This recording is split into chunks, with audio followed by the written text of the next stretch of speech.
성경은 인생살이를 순례자와 같다고 비유하고 있습니다.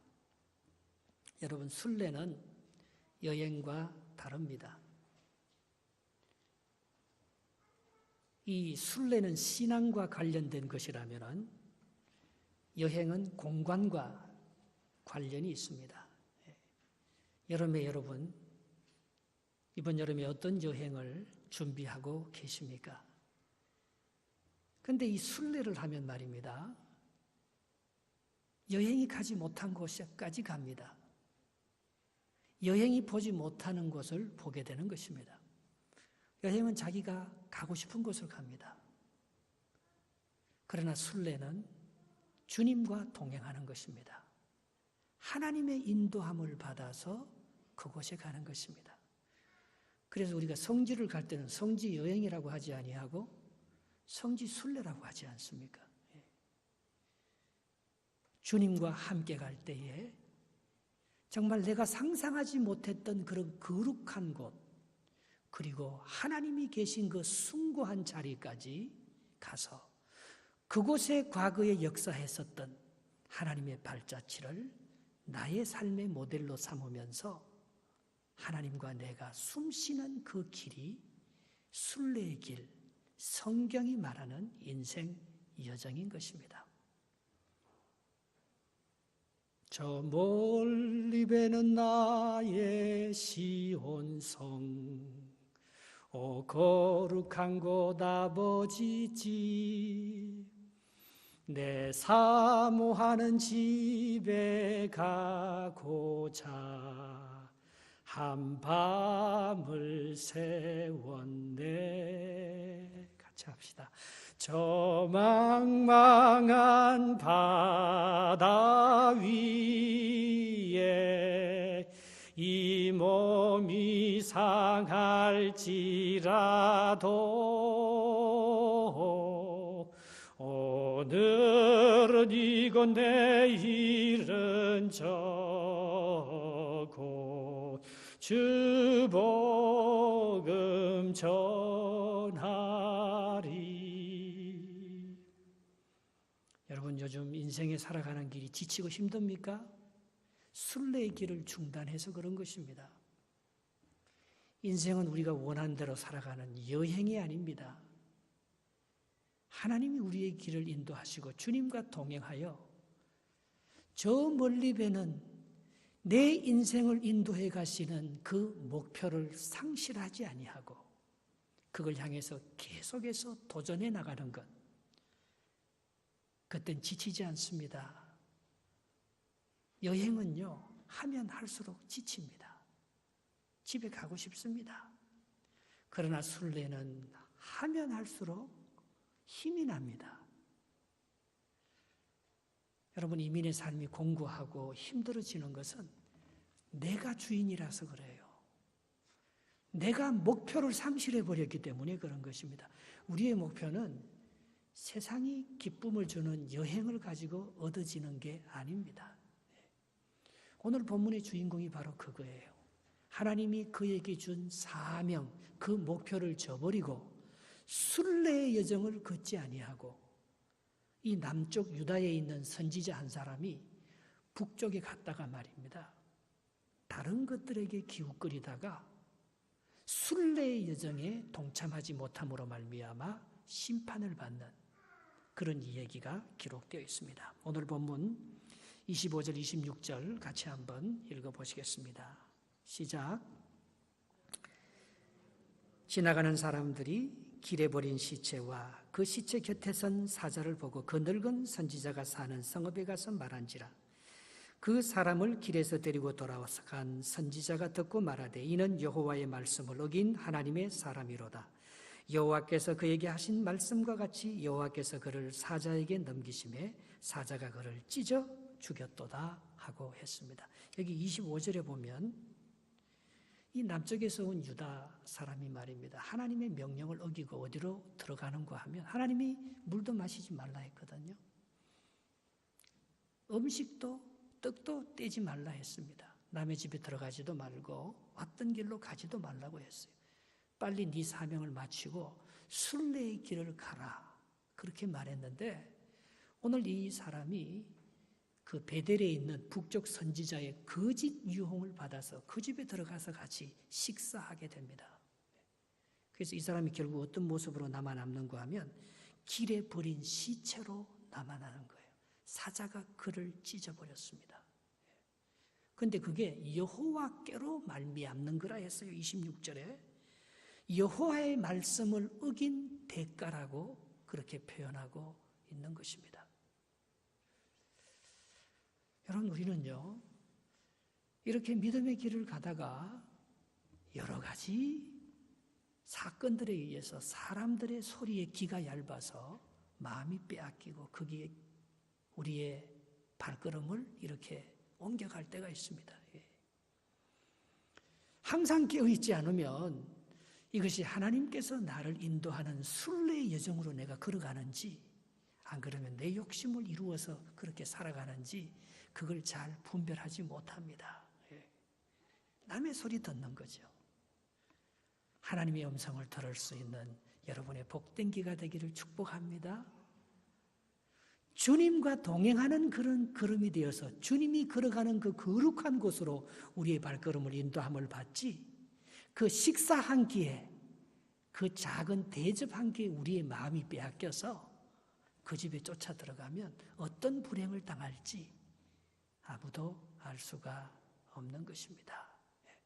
그런데 오늘 이 사건을 보면 참 재미있는 것이요, 이 사자가 이 유대에서 온 젊은 선지자를 찢어 죽였는데요, 먹질 않아요. 또 이 선지자가 타고 가던 나귀도 해치지 않았습니다. 오직 시체만 버려져 있는 거예요. 그 옆에 나귀와 사자는 거기에 그대로 서서 지켜보고만 있는 거예요. 그것은 우연한 사건이 아니라는 것입니다. 사자가 그냥 이 사람을 공격한 게 아니에요. 여호와께서 그를 사자에게 넘기신 겁니다. 하나님이 하신 일이라는 거죠. 28절 말씀 한번 보겠습니다. 본문 28절 시작. 그가 가서 본즉 그의 시체가 길에 버림받았고 나귀와 사자는 그 시체 곁에 서 있는데 사자가 그 시체를 먹지도 아니하였고 나귀를 찢지도 아니하였더라 했습니다. 제가 이 사건을 대하면서요, 2012년에 있었던 그 추적자라는 드라마가 생각이 났습니다. 그게 박건영이라는 사람이 나와서요, 그 아들에게 이런 귀한 충고를 해주는 것입니다. 자존심이라는 것은 미친년이 머리에 꽂고 있는 꽃과 같은 기라. 암만 만지고 때리고 밀어도 아무런 반응이 없이 웃기만 하던 그런 여자가 말입니다. 그 머리에 꼽힌 꽃만 만지면 어느새 살쾡이가 되어서 덤벼드는 기라. 그렇게 말하고 있는 것입니다. 여러분, 하나님이 왜 이 사람이 남의 집에 가서 식사 한 끼 대접받았다고 여호와께서 이 사람을 사자에게 붙여서 그렇게 찢어 죽게 만들어 버리겠습니까? 하나님께 한 번 순종하지 않았다고 그렇게 하나님의 순종을 하면서 모든 것을 희생한 이 젊은 선지자를 하나님께서 그렇게 하루아침에 버릴 수가 있는 것입니까? 그것은 하나님의 자존심을 건드린 거예요. 여러분, 하나님이 다른 사람들이 우상을 섬기고 나쁜 짓 해도 별로 심판하지 않습니다. 그러나 자기 백성 이스라엘이 하나님을 버리고 우상에게 빠지면 하나님 그만두지 않습니다. 하나님이 이 땅에 우리를 보내실 때는 우리를 향한 하나님의 순례의 길이 있습니다. 우리가 걸어가야 될 길이 있습니다. 우리를 통해서 하나님께서 하시고자 하는 그 사명이 있습니다. 오늘 북쪽 여로보암을 세운 이유가 무엇입니까? 남쪽 다윗과 솔로몬의 아들 르호보암을 버리고 하나님께서 북쪽 여로보암을 세운 이유가 있습니다. 북쪽 여로보암을 세우면서 다윗의 왕권처럼 네의 영원한 네 왕권을 하나님께서 보장해 줬습니다. 그런데 북쪽 여로보암은요, 하나님께서 자기를 세워준 그 귀한 말씀을 생각하지 아니하고 뭘 생각합니까? 자기가 제사장이 아닌 일반 백성들로 제사를 만들며, 그리고 예루살렘에 자기 백성들이 내려가면은 남쪽 유다에게 넘어갈 것 같으니까 자기의 왕국을 지키기 위해서 베델과 단에 금송아지 우상을 세웁니다. 이들이 너를 인도했던 신이라는 거예요. 너희들이 이들을 섬기면서 남쪽 유다에 갈 필요가 없다고 여호와를 우상화해버립니다. 그리고 절기도 적당하게 바꾸어서 꼭 6월절, 초실절, 장막절에만 예루살렘에 내려갈 필요가 없다. 우리는 우리식으로 절기를 지키면 된다. 그렇게 말하면서 하나님 앞에 적당한 율법으로 사람들을 미혹했던 것입니다. 오늘 그걸 지적하기 위해서 하나님께서 선지자를 보냈는데, 우리의 신앙을 바로잡고 우리가 우상에 숭배하지 않으며 하나님의 영원한 복을 받기 위해서 하나님께서 새로운 왕조를 시작했는데, 그 여로보암이 하나님의 뜻대로 살지 못할 때 오늘 젊은 선지자가 가서 하나님께서 그걸 싫어한다고, 정말 썬맛을 보여주고 돌아와야 되는데, 물도 안 먹고 돌아와야 되는데, 그 집에 들어가서 같이 식사하고 그렇게 편안한 마음으로 오려고 했었을 때 하나님께서 그것을 강력하게 심판하는 것을 볼 수가 있습니다. 로마서 1장 23절에 썩어지지 아니하는 하나님의 영광을 썩어질 사람과 새와 짐승과 기어다니는 동물의 모양의 우상으로 바꾸었느니라, 그렇게 말했습니다. 여러분, 하나님은 말입니다, 자기가 받을 영광을 빼앗기는 것을 그렇게 싫어하고 질투하는 거예요. 그게 하나님의 자존심이에요. 그 여자가 머리를 때려도 가만히 있고 얼굴을 꼬집어도 가만히 있고 욕해도 가만히 있는데 말입니다, 머리에 핀을 건드리면 그건 가만히 있을 수가 없는 거예요. 그게 그 여자의 자존심이기 때문에 그런 것입니다. 여러분, 사랑한다는 것은 상대방의 자존심을 건드리지 않는 것입니다. 같이 살다가 처음에는 많이 싸우지만 말입니다, 시간이 지나면은 그 사람을 알잖아요. 그 사람의 그 부분을 건드리면 화가 나는 걸 압니다. 그걸 건드리지 않는 거예요. 우리가 하나님을 섬긴다는 게 뭐예요? 하나님을 사랑한다는 게 뭡니까? 하나님이 정말 싫어하는 게 있잖아요. 하나님께서 우리를 통해서 정말 복을 주고 싶은 하나님의 축복의 통로의 그 비결이 반드시 있잖아요. 하나님께서 모세를요 출애굽시켰습니다. 이스라엘 백성들이 홍해바다를 건너서 시내 광야에 나왔습니다. 모세가 하나님과 만나기 위해서 십계명을 받으러 시내산에 올라간 사이에 이스라엘 백성들이 뭘 합니까? 금송아지를 만듭니다. 이 금송아지가 우리를 애굽에서 인도해낸 신이라는 거예요. 왜? 하나님을 그 우상화시켜서 거기 가두고 자기가 하나님이 되어서 자기가 하고 싶은 걸 하려고 하는 거예요. 그러면 정말 하나님께서 분노하셔서 이스라엘 백성들을, 내가 이 백성을 선택한 것을 후회한다, 썰어버리겠다. 그런데 모세가 하나님의 마음을 알죠. 그게 진짜 썰어버리기 위해서 썰어버리겠다는 것이 아니고 하나님의 자존심을 건드린 것인 줄 압니다. 하나님, 차라리 저 백성 대신에 내 이름을 하나님 나라의 생명책에서 제해버리십시오. 하나님의 택한 백성이 광야에서 저렇게 심판을 받았다는 얘기를 들으면은 하나님을 믿지 않는 사람들이 우리를 뭘로 알겠습니까? 하나님, 화를 거두시고 이들을 불쌍히 여겨달라고 하나님께 다시 한번 도움을 구하지 않습니까? 오늘 여로보암이 똑같이 한 거예요. 북쪽 여로보암 왕이 말입니다. 금송아지를 만들어서 예루살렘에 꼭 가서 예배드릴 필요는 없다고 합시다. 그러나 그 베델이 어떤 집입니까? 야곱이 하나님의 사닥다리를 만나서 하나님의 임재를 경험한 여호와의 집, 그게 베델이지 않습니까? 그 베델을 말입니다, 하나님의 우상을 섬기는 그런 도시로 만들어버렸을 때 베델도 심판받고 사마리아 성이 망하고 북쪽 여로보암의 인생은 망하게 될 거라고 그렇게 강력하게 예언하고 오라는 거예요. 그런데 그 예언의 말씀을 전하고는 순례의 여정을 하지 아니하고 그 약속을 순종하면서 하나님의 인도함을 받지 아니하고 오히려 베델의 늙은 제사장의 집에 들어가서 밥 먹고 있었을 때 그 식사 한 끼로 자기의 생명과 바꾸는 그 식사 한 끼로 사자에게 하나님께서 이 선지자의 삶을 붙여버리는 그런 참 아픈 역사가 오늘 본문의 말씀인 것입니다.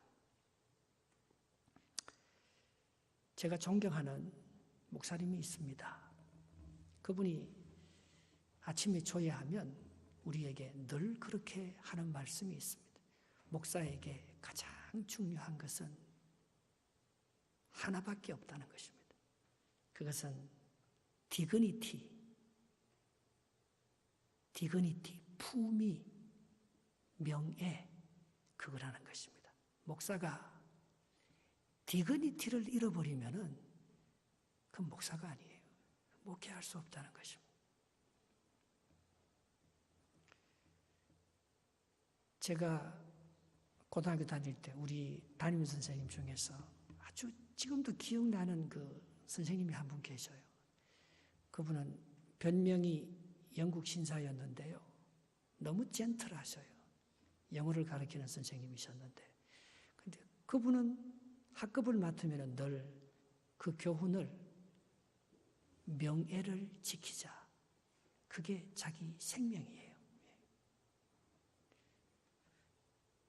잠언 22장 1절의 말입니다. 많은 재물보다 명예를 택할 것이요 은이나 금보다 은총을 더욱 택할 것이니라 했습니다. 재산을 잃어버리면 조금 잃어버리는 거지요.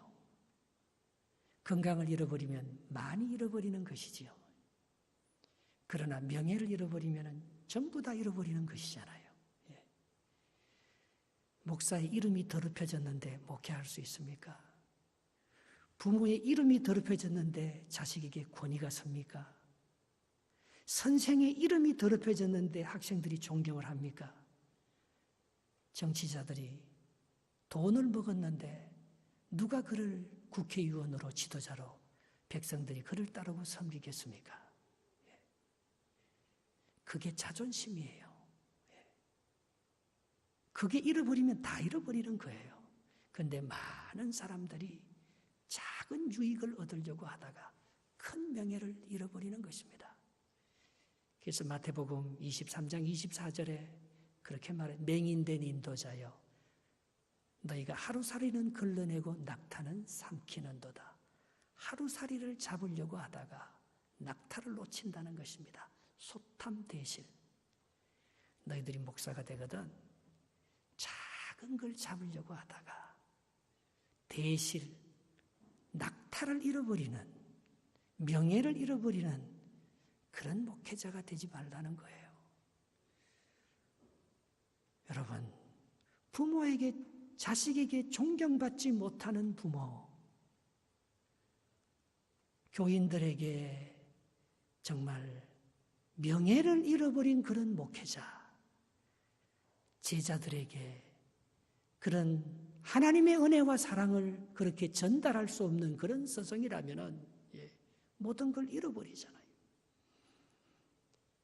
여러분은 명예를, 자존심을 어디서 찾습니까? 오늘 하나님께서 이 유다에서 온 이 선지자를 사자 밥이 되게 한 그 하나님의 근본적인 하나님의 자존심을 건드린 그거 어디에 있습니까? 하나님께서 우리에게 지키라고 한 생명처럼 우리에게 맡겨준 그 하나님의 말씀에 순종하지 않고 말입니다. 오늘 여로보암이 네가 잘나서 내가 북쪽 10나라를 띄어서 10지파를 띄어서 이스라엘이라고 너에게 준 게 아닌데 남쪽 르호보암이 다윗의 영광을 이어가지 못하고 하나님의 말씀에 불순종해서 우상에 빠지고 재물에 빠졌기 때문에 내가 너를 세워서 다윗에게 약속하신 것을 너에게 다시 회복하려고 하는데 너마저 믿었던 여로보암 너마저, 솔로몬의 신하로서 솔로몬이 어떻게 망하는 것을 보았던 너마저 하나님의 말씀을 어기고 우상 숭배에 빠져서 베델과 단에 애굽 사람 출애굽의 백성들이 섬겼던 그 우상 숭배에 빠져서 내가 이스라엘 백성들을 광야에서 썰어버리려고 했는데 오늘 너마저 북쪽 이스라엘 너마저 다시 금송아지를 만들어서 하나님을 우상화하고 버러지 모양의 짐승으로 만들어서 나를 극에 가두고 네가 하나님 자리에 서서 이 북쪽을 너의 나라로 너의 작품으로 그렇게 만들려고 할 때 내 자존심이 그것을 허락하지 않는다는 거예요. 그래서 하나님께서 오늘 이 유다에서 온 선지자를 그렇게 심판하고 있는 모습을 볼 수 있는 것입니다. 그런데 그 베델에 있는 늙은 선지자가 처음에는 속이고 이 기분이 나빠서 베델에 있는 선지자들이 다 망한다 했으니까 재물이 된다고 했으니까 그를 자기 집으로 모셔서 속이려고 했는데 나중에 이 젊은 유다에서 온 선지자가 사자에게 찢겨서 죽은 모습을 보고 마음이 너무 아픈 거예요. 그래서 그가 가서 그를 자기 집의 사당에 모셔서 장례를 치러주고 제사를 합니다. 그러면서 이 사람이 깨닫는 거예요. 아, 나도 이렇게 선지자 노릇하면 이 사람처럼 되겠구나. 그리고 이 유다에서 온 선지자가 한 말이 진짜다. 이 사람이 베델을 향해서 외친 그 예언과 사마리아를 향해서 그 외친 예언이 그대로 응할 것이니 나는 그분이 참 선지자인 것을 믿고 내가 만약에 죽거든 내 아들들아 이 유다의 선지자가 묻은 그 묘실에 나도 함께 장례 치루어 다오. 그렇게 부탁하면서 모든 것을 그에게 맡기는 것을 볼 수가 있습니다. 오늘 본문 31절 32절을 한번 읽어보겠습니다. 시작. 그 사람을 장례한 후에 그가 그 아들들에게 말하여 이르되 내가 죽거든 하나님의 사람을 장례한 묘실에 나를 장사하되 내 뼈를 그의 뼈 곁에 두라. 그가 여호와의 말씀으로 베델에 있는 제단을 향하고 또 사마리아 성읍들에 있는 모든 상당을 향하여 외쳐 말한 것이 반드시 이룰 것임이니라. 정신을 차렸어요. 이 늙은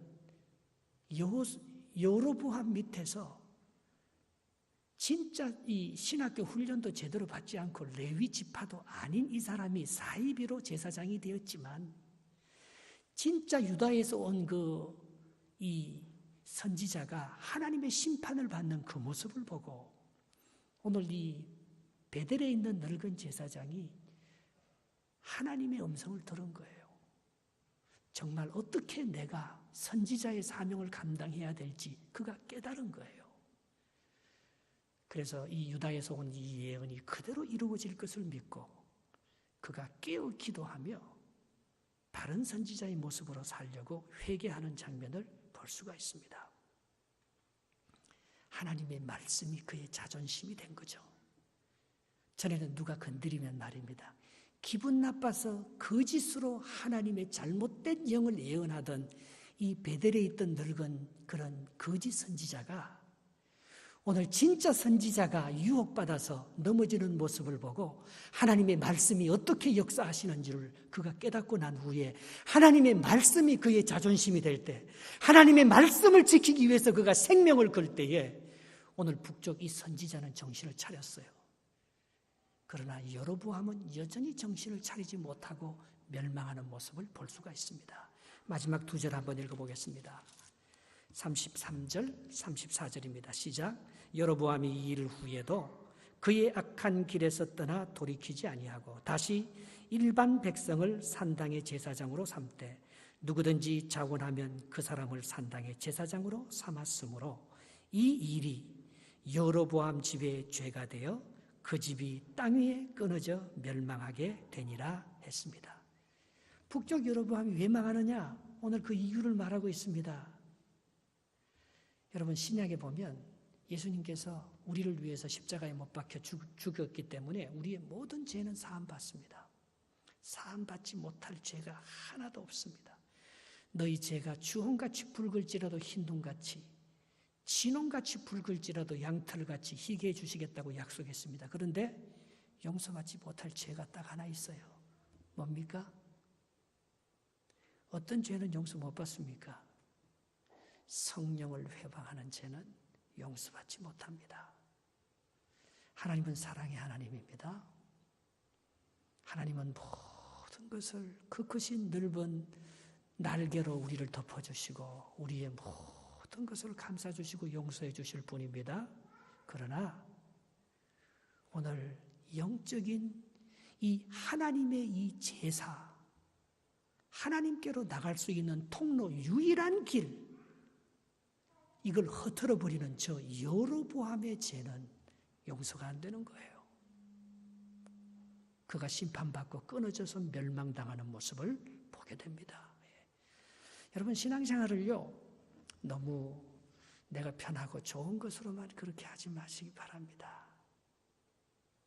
자기가 원하는 사람으로 그 33절 말씀을 한번 다시 보시기 바랍니다. 앞절. 레위 자손이 아닌 일반 백성으로 산당의 제사장으로 삼되 누구든지 자원하면 그 사람을 산당의 제사장으로 삼았으므로 하나님께서 그걸 그렇게 싫어하셨다고 했어요. 우리가 다 왕같은 제사장 아닙니까? 저만 하나님께로 직통 계시를 받는 사람이 아니고 여러분도 하나님께 무릎 꿇고 기도하면 하나님께서 하늘의 문을 열으시고 여러분들에게 말씀해 주시는, 여러분들은 하나님께로부터 직접 용서도 받고 은혜도 받고 말씀도 받는 사람 아닙니까? 그런데 여러분들의 신앙생활이 예수 그리스도가 빠지고 말입니다. 여러분들이 인간적인 내가 제사장이 되어서 하나님께로 가는 그 길을 적당히 가로막고 축복, 잘못된 길로 들어서고 비슷한 순종을 하기 시작하면은 그건 하나님의 자존심을 건드리는 우상숭배예요. 그러면 여지없이 깨집니다. 아예 심판받을 사람은 징계하지도 않지요. 그러나 하나님의 택한 백성이고 사랑하는 백성이면 그냥 놔두지 않습니다. 여로보암을 멸망시킨 것처럼 하나님께서 언제든지 우리를 심판하실 수 있다는 거예요. 그러나 하나님을 기쁘시게 해드리면 다윗처럼 말입니다. 그러나 우리가 잘못된 줄 알고 오늘 베델에 있는 늙은 제사장처럼 그는 정식으로 레위 지파도 아니요, 그는 제사장으로서 하나님께 기름 부음을 받은 게 아니고 여로보암에 의해서 잘못된 선택을 받아서 거짓으로 그렇게 하나님 앞에서 정직하지 못한 제사장이라서 남쪽에 진짜 유다의 제사장이 와서 선지자가 와서 예언할 때 기분이 나빠갖고 그를 속이기 위해서 자기 집에 모셔서 식사 대접하고 그렇게 했지만 그를 죽이시는 하나님의 그 잔인한 심판의 모습을 보고 그는 돌아서서 정말 참 제사장의 길, 참 선지자의 길을 걸어갔었을 때 하나님께서는 이 제사장을 통해서, 이 선지자를 통해서 북쪽 이스라엘을 그래도 희망이 있는, 그래도 그 왕조를 연장시켜주는 그런 기회로 사용해 주셨다는 것입니다. 하나님의 자존심, 하나님을 기쁘시게 하는 주님의 종들이 되어서 말입니다. 그거는 참 내 생각이 아닌 것 같아요. 그냥 단순하게 하나님의 말씀을 붙들고 살면 그렇게 되는 것입니다. 바울이 그걸 알았어요. 바울이 죄수잖아요.